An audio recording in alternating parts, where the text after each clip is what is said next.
Hey, it's David from Bread and Butter Fitness. Today we're going to talk about the Quarantine15, what is it, and how we're going to deal with it.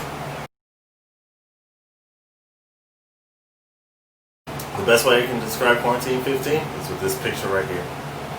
Because of the stay-at-home protocols, the global pandemic, the closures of gyms, health has kind of taken a back seat. Because of this, and if you're in the same situation I'm in, one of these, or if not all of these four things have happened to you. A loss of muscle, gain of fat, decrease in levels of cardio and endurance, and lastly, inevitably, a gain of weight that we all aren't too happy about. So how are we actually going to deal with this?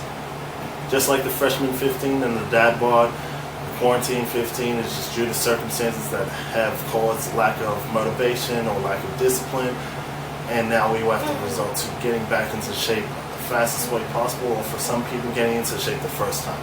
So how are we going to do that? Well, first we got to look at the different styles of training. The three most common training programs that they have out there. The single muscle split, or the bro split. That's going to be a one muscle group each day type of workout. So you've got your chest day, your back day, you're going to have a leg day, and because it's a bro split, you're going to have an arm day too, probably. Second coming in, and the most common one, is probably the split type workouts. They're going to be like an upper-lower split, or a push-pull split. Another variation, people like to do a chest and triceps, or back and biceps. So we're not working on one muscle now, multiple muscles at a time. All right? And the third one, full body, the one that's becoming a lot more popular in recent years, is pretty self-explanatory. It's one workout for each muscle group until you work out your full body.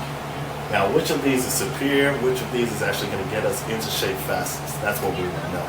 So with our research, we came across an experiment by Matt Rizzo, where he actually did all three workout styles for a 5-month period, 1.5 months for each workout style. He looked at these four key factors. He looked at frequency, intensity, duration, and importantly, muscle mass gained throughout that time. He concluded that frequency was the best with a full body workout because you're hitting those muscles about 4 to 5 times a week. He found out that single muscle workouts actually improve the intensity and allow you to push harder because you're only focused on a certain area. In terms of duration, full body is king. You only need about 5 or 6 exercises, one for each body part, and you're done. Now, over the course of those 5 months, he experienced a good gain of muscle mass within each 3 of the programs, and unfortunately, he didn't see too much difference, or not a significant enough difference to determine which one was better than the other.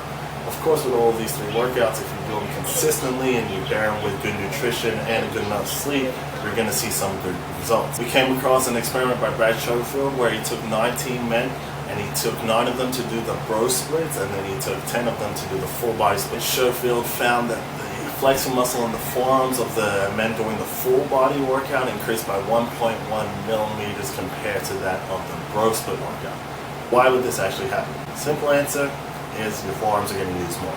In a bro split, when you do stuff like legs and chest, your forearms aren't utilized as much. If you're doing a full body workout, your forearms are used probably in every single movement. Schofield found with his research and others that muscular adaptations are enhanced with changing the programming variables outside of the traditional norms. He expands on this idea by concluding it is therefore conceivable that the total body participants benefited from the unaccustomed stimulus of training even more. From this experiment, we can learn that training outside of your traditional norm, or outside the normal splits that you do, is going to benefit you and cause your muscles to adapt in a way that it hasn't. And training those muscles more frequently than maybe what you're used to is going to do the same as well. So what's the solution? We know that all of these 3 programs have great benefits, but also have the little holes in them that make them less efficient. But what if there's a way we can combine all 3?